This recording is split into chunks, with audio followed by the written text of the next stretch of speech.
নতুন করে ষড়যন্ত্র আবার শুরু হয়েছে। আমরা এই হত্যার বিচার এবং শহীদদের যে স্বপ্ন, যে প্রত্যাশা ছিল, তা আমরা পূরণ করতে সর্বোচ্চ চেষ্টা চালিয়ে যাব। একটু আগে আপনাদের সামনে আমি তুলে ধরেছি বিএনপির প্রত্যেকটি, আমাদের যারা শহীদ হয়েছে সহকর্মীরা, তারা দেশকে যেমন দেখতে চেয়েছে, তার উপরে ভিত্তি করে আমরা প্রত্যেকটি বিষয়ে পরিকল্পনা গ্রহণ করেছি। কিন্তু একটি শব্দ প্রায় বক্তব্যে উঠে আসে, ষড়যন্ত্র। যা আগে বলেছিলাম 8 মাস 7 মাস আগে, তা এখনো বলছি। শুধু আমি একা বলছি না, যারা বিবেকবান সচেতন মানুষ, দেশপ্রেমিক মানুষ, প্রত্যেকটি মানুষ বলছেন এই কথাটা। নতুন করে ষড়যন্ত্র আবার শুরু হয়েছে।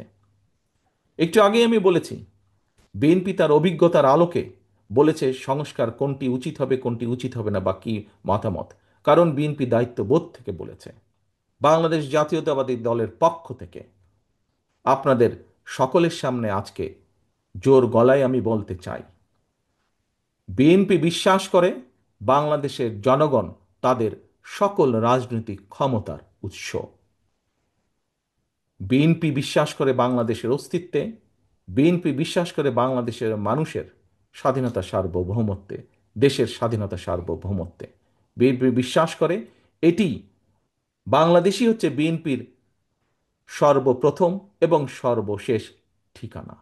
কাজে আজ পরিষ্কারভাবে আপনাদের সামনে আবারও আমি তুলে ধরতে চাই যে হত্যাকাণ্ড জুলাই আগস্টে হয়েছে, যে হত্যাকাণ্ড গত 15 বছর হয়েছে, আমাদের সুযোগ আসলে ইনশাল্লাহ প্রত্যেকটি হত্যাকাণ্ডের আমরা বিচার করব। যত সময় লাগুক, ধীরে সুস্থে প্রত্যেকটি হত্যার বিচারকাণ্ড আমরা করব।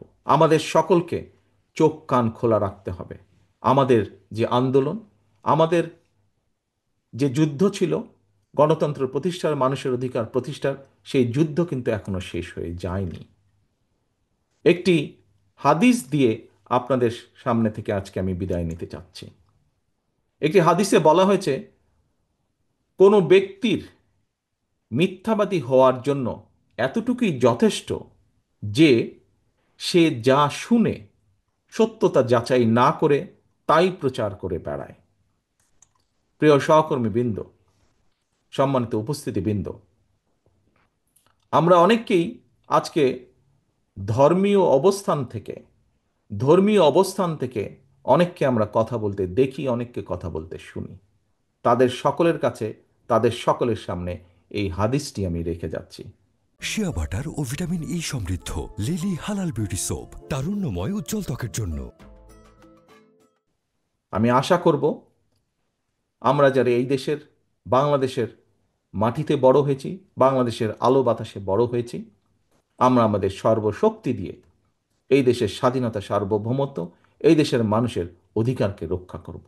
আজ শহীদ পরিবারের এই মিলন মেলায় এই হোক আমাদের প্রতিজ্ঞা যে যে কোনো মূল্যে আমরা এই হত্যার বিচার এবং শহীদদের যে স্বপ্ন, যে প্রত্যাশা ছিল, তা আমরা পূরণ করতে সর্বোচ্চ চেষ্টা চালিয়ে যাব। এই হোক আজকের এই মিলন মেলার প্রতিজ্ঞা, এই হোক আজকের এই মিলন মেলার প্রতিশ্রুতি।